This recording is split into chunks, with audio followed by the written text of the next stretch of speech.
It all started when King Louis XVI decided to not cut his coat according to his size, literally. On July 14, 1789, a vengeful and angry Paris mob took to the streets of France, launching the first act of the French Revolution. This event, which led to the execution of thousands, is remembered in history as a significant contribution to the commoners' liberty and freedom in Europe and beyond. Why would thousands of people in Paris abandon their unmilked cows and march through the streets screaming liberty, equality, and fraternity? What caused the French Revolution? A person or a situation? Let's find out. When the people of France decided that monarchy had to end, King Louis XVI became the last king of France. After his father died, he became the heir to the throne and was crowned King of France in 1791, after the death of his grandfather. One would think he planned the whole thing, but history never mentions such. His grandfather died, leaving France in a deep financial crisis caused by extravagant spending and the war they lost to Britain. It seems they couldn't handle the weight, so they had to leave it all for their capable son, Louis XVI. France had several land and power disputes with Britain, so they spent a lot of money on a war to overthrow them, only to lose. A loss that caused them so much and left them in a pit of debt. During the 18th century, education began to rise, paving the way for more people to read newspapers and articles, resulting in faster information dissemination. Things that the commons never knew of were everywhere because they got enlightened. This led to an era of enlightenment. The Enlightenment began with questions being asked, opinions being expressed, and men shouting and arguing about the state of the economy. There was a debate at the time about whether monarchy could truly govern the people. Should we say that the revolution began in the people's mind? Or when this occurred? When King Louis XVI came to power, people looked up to him to change the country's situation, even though they never saw him as someone who could save the economy. And yes, they were never wrong. King Louis XVI was ill-prepared to rule and had no idea how to govern the people. He was completely baffled as to how he could help the nation's situation, which was rapidly deteriorating. He would have fled the palace before his coronation if he had his way. But who would have told him? Psst, you can't handle France. Elope.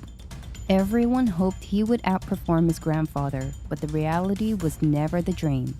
To make matters worse, the French population increased from 18 million in 1700 to 26 million in 1789.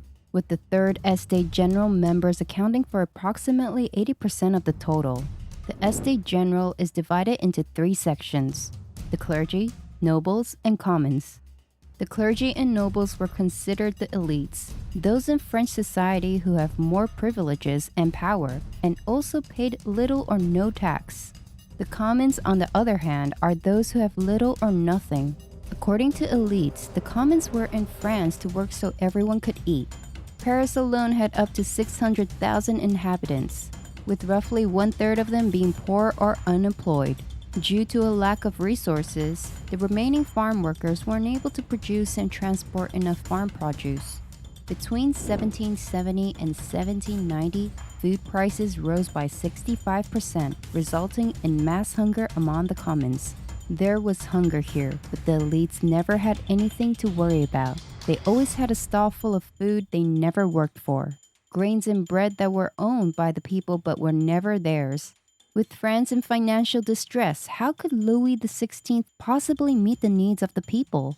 After seeing that the nation's debt was increasing at an alarming rate and that they were unable to bridge the gap, Robert-Jacques Turgot, the financial minister, decided to take the bull by the horns and do something about the economy. He was a wise man, and if he had ruled, the French Revolution might not have occurred. Perhaps it would still happen because it appears that the people were fed up with previous wrongdoings of the previous rulers but had no idea how to remove such rulers from power until the American Revolution.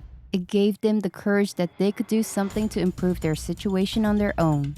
Turgot was tired of seeing France, one of the most populous and prosperous countries in Europe, constantly borrowing to meet her people's needs. By people, I mean only the elites, because the king treats the commons as if they don't exist. They appear to have been designed to serve the upper class. Yeah, like there were some robots. Turgot did his best and was able to balance the economy, reducing government spending from 12% to 6% per year in 1776. That's a significant improvement, but Louis didn't seem to recognize a good thing when he sees one. Turgot was dismissed in May because he opposed France intervening in the American Revolutionary War. When he wanted to exact revenge on Britain, Louis XVI never considered the consequences of his actions. Despite the advice he received from his amazing financial minister, he continued to send money to the Americans and intervened in the American Revolutionary Wars. In 1785, the French government was once again deeply in debt, and the king had no choice but to raise the tax.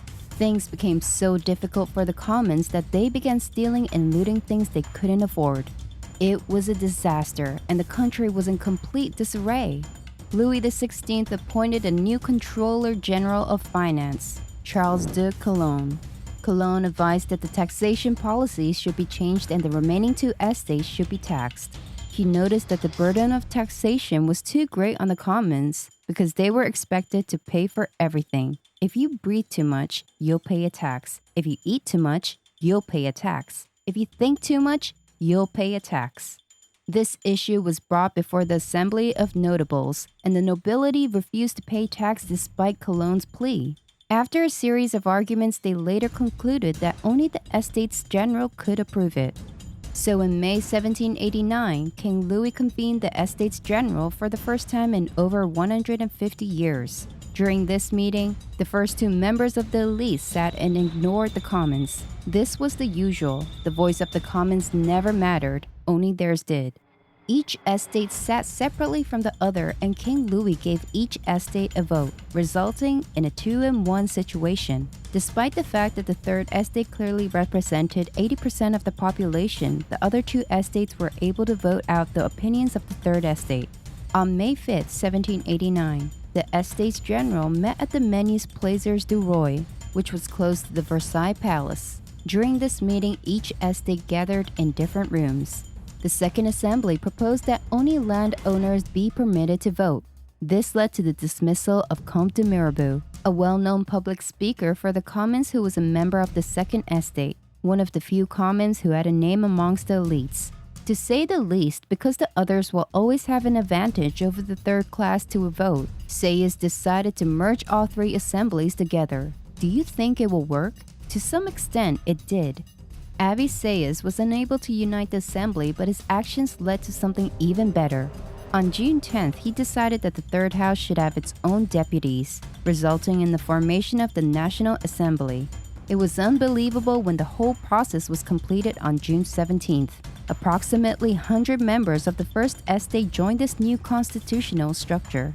Perhaps they foresaw the future. Clever dudes. Out of fear, Louis XVI shut down Salle des Deputés, as was where the National Assembly convened to discuss matters.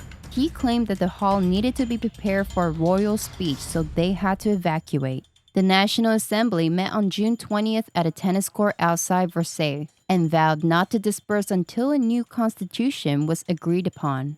By the 27th of June, the assembly had grown too powerful for the king, with 47 members of the Second Estates joining it.